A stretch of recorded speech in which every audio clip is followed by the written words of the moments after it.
সোমবার সময় তখন দুপুর 1:06। শাহজালাল আন্তর্জাতিক বিমানবন্দর থেকে উড্ডয়ন করে বাংলাদেশ বিমান বাহিনীর F-7 BGI প্রশিক্ষণ জঙ্গি বিমান।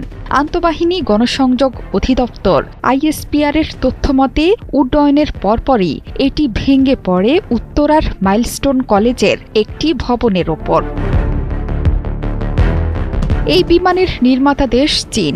চেংদু এরোস্পেস কর্পোরেশন এটি নির্মাণ করেছে। চীনের বাইরে J-7 এর মডেল এখনও ব্যবহার করছে পাকিস্তান, বাংলাদেশ সহ বেশ কয়েকটি দেশ। বাংলাদেশে এটি F-7 নামেও পরিচিত। 1964 সালের মার্চে চীনের শেন ইয়াং এয়ারক্রাফট ফ্যাক্টরিতে শুরু হয়েছিল চীনের তৃতীয় প্রজন্মের J-7 যুদ্ধ বিমানের উৎপাদন। ওয়ালটন টেলিভিশন মাত্র 25,490 টাকায় পাচ্ছেন গুগল টিভি।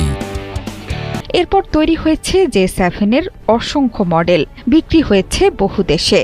চেংদু J-7 রাশিয়ার MiG-21 এর লাইসেন্সড সংস্করণ। রুশ কারিগরি সহায়তায় চীনে প্রথম তৈরি হয় এই যুদ্ধবিমান। 2013 সালে বন্ধ হয়ে যায় এই সিরিজের যুদ্ধবিমানের উৎপাদন। এরপরও বিভিন্ন দেশের বিমান বাহিনীতে এখনও সক্রিয় ভূমিকা রাখছে J-7 সিরিজের যুদ্ধবিমানগুলো।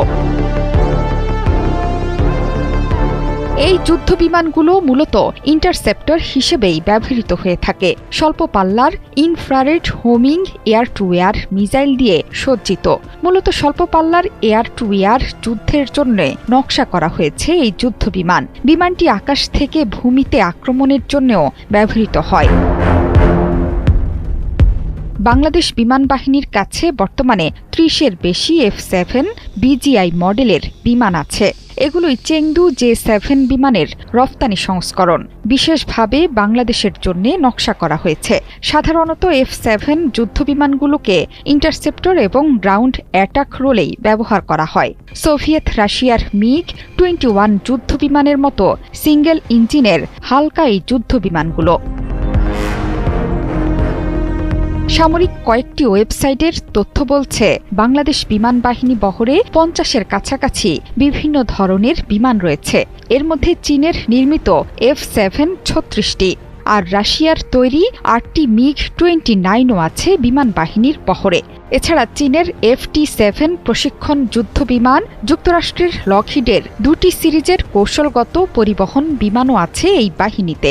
বাংলাদেশ বিমান বাহিনী রাশিয়া, ফ্রান্স, ইতালি, চেকোস্লোভাকিয়া থেকে কেনা কিছু প্রশিক্ষণ বিমান ও হেলিকপ্টারও ব্যবহার করে।